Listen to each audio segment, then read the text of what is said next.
और मैं तो चाहता हूं मेरे देश के नौजवानों को मेक इन इंडिया जैसे है ना, वैसे ही एक मूवमेंट चलना चाहिए, मेड इन इंडिया।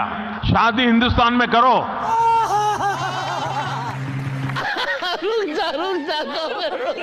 तो भैया सुना, मेक इन पकौड़ा की अपार सफलता के बाद पेश है वेड इन इंडिया। मतलब अब शादी विदेश में नहीं बल्कि अपने देश में रचाओ और देश की जीडीपी को आगे ले जाओ।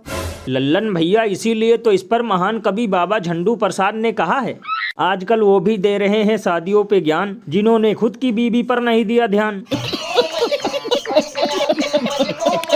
लल्लन भैया, कभी कभी तो मुझे लगता है कि चाय वाले चाचा भी हम लोगों का मजाक उड़ाते हैं, क्योंकि यहाँ लोगों के पास हवाई चप्पल खरीदने तक के पैसे नहीं हैं और ये शादियों पे चर्चा कर रहे हैं। वैसे लल्लन भैया, मेरे हिसाब से एक अभियान और चलना चाहिए जिसमें कि झूठ बोलने और उल्लू बनाने वाले नेताओं को विदेश घूमने न जाने दिया जाए।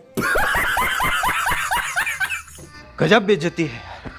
ये बड़ी अच्छी बात कही आपने। वैसे भैया, मुझे तो लगता है ये विश्वगुरु को शादी की स्क्रिप्ट लिखकर देने वाला कोई कांग्रेसी था, क्योंकि वेड इन इंडिया नहीं बल्कि वेड इन भारत होना चाहिए था, वरना 2014 में आजाद हुए भक्तगण बुरा मान जाएंगे और कम से कम एक हफ्ते तक बरनौल लगाएंगे। अरे बाप रे, ये तो धोती खोल रहा है। वैसे लल्लन भैया, मेरे हिसाब से तो विदेश में शादी करने वालों से ज्यादा संख्या तो विदेश में पढ़ने वालों की होगी, लेकिन इस पर कभी कोई चर्चा नहीं करता।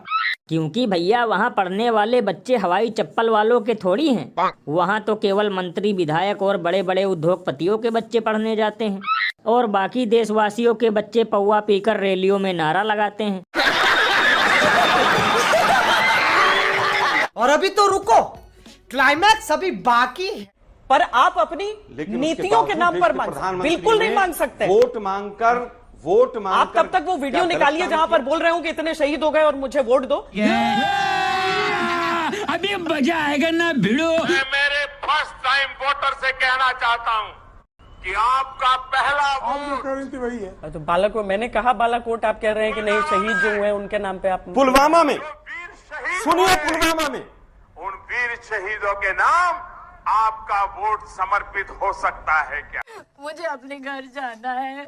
तो भैया देखा, एक बार फिर से चिप के साथ साथ पूरा सिस्टम ही हैंग हो गया। चिप वाली आंटी को लगा होगा कि आलोक शर्मा भी व्हाट्सएप यूनिवर्सिटी के स्टूडेंट हैं, इसीलिए इन्होंने कहा वीडियो करने को पेश और बाद में मोए मोए हो गया खुद का फेस।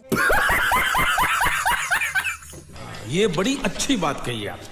लल्लन भैया, ये मीडिया वाले ऐसे ही अपनी बेइज्जती करवाते रहते हैं। इन लोगों को सोचना चाहिए, जब बीजेपी वाले 5 किलो राशन को बड़ी उपलब्धि बताकर लोगों से वोट मांग लेते हैं, तो देश के जवान तो अनमोल रतन हैं, इनके नाम पर तो बीजेपी वाले वोट के साथ साथ लोगों से नोट भी मांग लेंगे।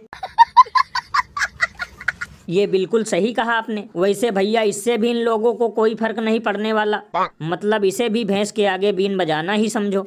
लल्लन भैया, इसीलिए तो लोग घनघोर बेइज्जती करते हुए ये कहते हैं कि देश का चौथा स्तंभ अब हो गया है सरकारी, इसीलिए कभी महंगा होता है आटा, कभी महंगी होती है तरकारी।